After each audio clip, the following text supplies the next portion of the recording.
நாம் மன்மோகன் சிங் ஆட்சி காலத்தில்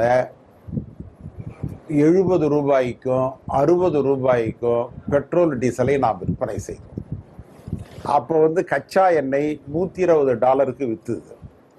ஆனால் உள்நாட்டு வரியை குறைத்ததன் மூலமாக மன்மோகன் சிங் அவர்கள் குறைந்த விலைக்கு மக்களுக்கு அதை வழங்கினார். ஆனால் இன்னைக்கு என்னென்னா கச்சா எண்ணெய் விலை மிக மிக மிக மிக குறைந்து விட்டது. ஆனால் இவர்கள் 100 ரூபாய்க்கு விற்பனை செய்கிறார்கள். காரணம் என்னென்னா இவங்க வரியை குறைக்கல. நீங்கள் அவர் சொன்ன மாதிரி அந்த வரியை அவர்கள் குறைக்க மறுக்கிற காரணத்தினால 100 ரூபாய்க்கு இன்றைக்கு பெட்ரோலும் டீசலும் விற்பனை ஆகுது.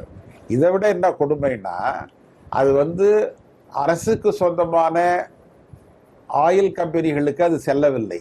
தனியாருக்கு சொந்தமான ஆயில் கம்பெனிகளுக்கு பெருமளவில் அது போகிறது. அரசுக்கு ரொம்ப குறைவாக வருது, ஆனால் தனியாருக்கு மிக அதிகமாக போகிறது.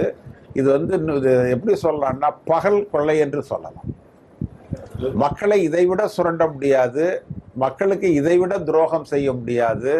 இவ்வளவு குறைந்த விலையில கச்சா எண்ணெயை வாங்கி மிக அதிகமான விலைக்கு மக்களுக்கு, அதுவும் யாரு, நடுத்தர மக்களும் தொழிலாளர்களும் இப்பொழுது சிரமப்படுகிறார்கள். நீங்க முதலமைச்சர் ஸ்டாலின் அவர்கள் ஆட்சிக்கு வந்தவுடனே பெட்ரோலுக்கு 2 ரூபாய் வரியை குறைத்தார்.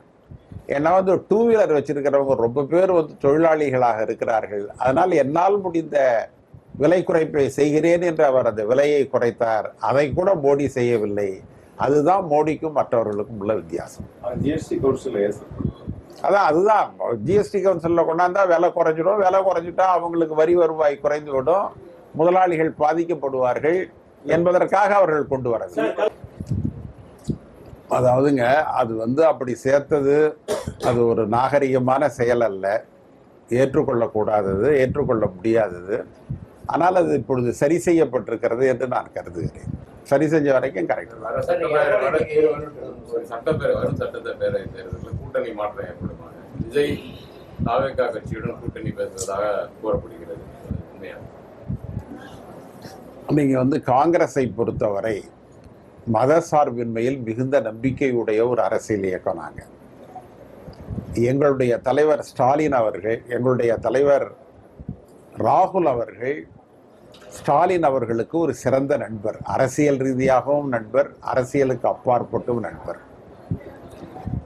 நாங்கள் எங்களுக்கு அதிகமான தொகுதிகள் வேண்டும், அமைச்சரவையில் பங்கு வேண்டும் என்று கேட்பதெல்லாம் எங்களுடைய உரிமைகள், எங்களுடைய ஆசைகள், எங்களுடைய விருப்பங்கள். அதற்காக நாங்கள் கூட்டணி மாறி விடுவோம் அல்லது வேறு கூட்டணியில் சேர்ந்து விடுவோம் என்று ஏராளமான வதந்திகள் இந்த சமூக வலைதளங்கள்லையும் உங்களை போன்றவர்களாலையும் உருவாக்கப்படுகிறது. நீங்கள் என்னை பொறுத்தவரையும் நான் சொல்லுகிறேன், காங்கிரஸை பொறுத்தவரையும் நான் சொல்லுகிறேன், லட்சிய ரீதியானவன் நான். எனக்கெல்லாம் கட்சியினுடைய கொள்கை தான் முக்கியமே ஒழிய சந்தர்ப்பவாதம் என்பது சிறிதும் கிடையாது. நீங்கள் ஒரு தாய் உணவு பரிமாறுகிறார், அவருடைய மகன் எனக்கு இன்னும் கொஞ்சம் அதிகமாக சாப்பாடு வைமான்னு கேட்டால் தாய்க்கும் மகனுக்கும் உறவு முறிந்து விட்டது என்ற அர்த்தம். நீங்கள் ஒரு தாயிடம் கேட்கிற உரிமை மகனுக்கு உண்டல்லவா? உடனே பக்கத்து வீட்டுக்காரர்கள்லாம் அதிகமாக சோறு கேட்டார் பையன், அம்மாவுக்கும் பையனுக்கும் பெரிய சண்டை நடக்கிறதே வேற பாருங்கன்னு எடப்பாடி மாதிரி பேசுகிறாங்க. இன்றைக்கு எடப்பாடி அவர்கள் முதலமைச்சராக இருந்தவர் ஏற்கனவே ஒரு கருத்தை சொல்லி இருக்கிறார். என்ன கருத்து சொல்றார்?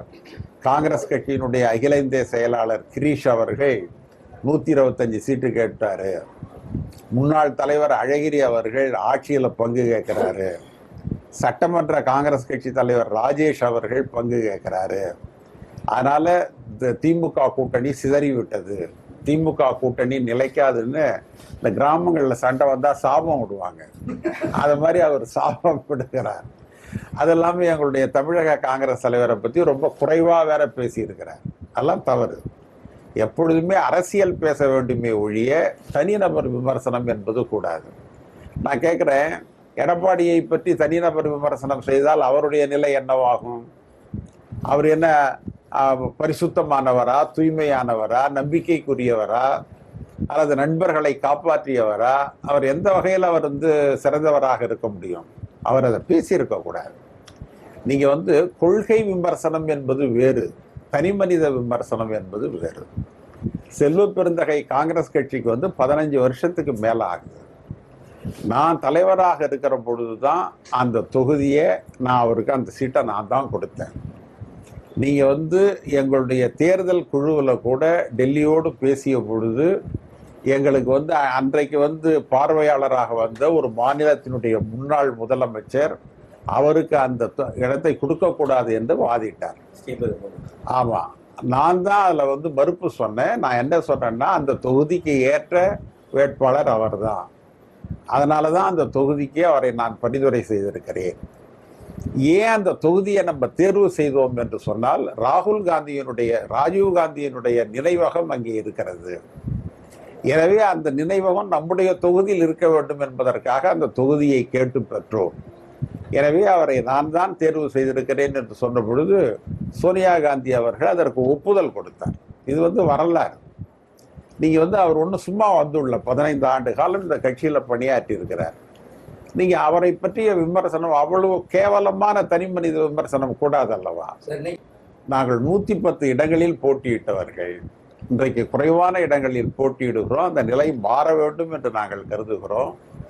நிச்சயமாக பாதிப்பு ஏற்படாது. ஏன்னா எங்களுடைய வாக்கு சதவிகிதம் 45% மேல.